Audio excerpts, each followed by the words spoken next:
La carretera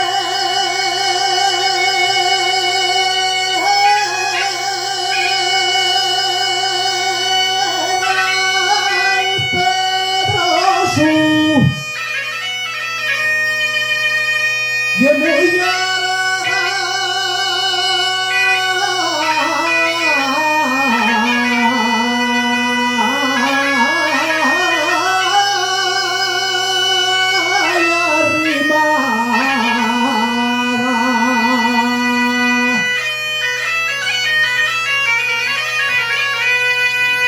y muy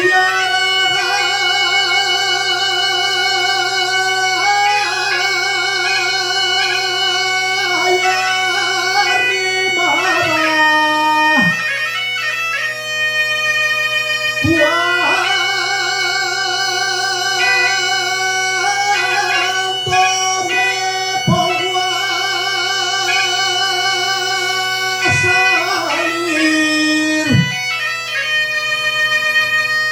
no me acuerdo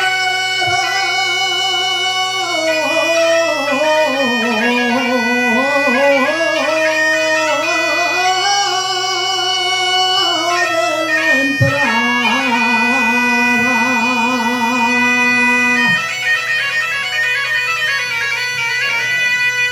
de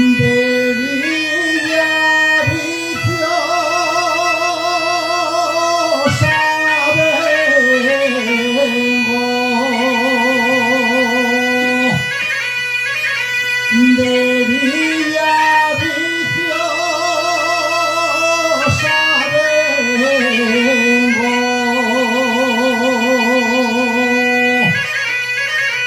de recoger la manzana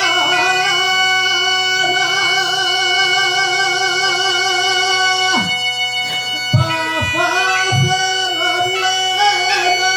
sidra para la gente asturiana.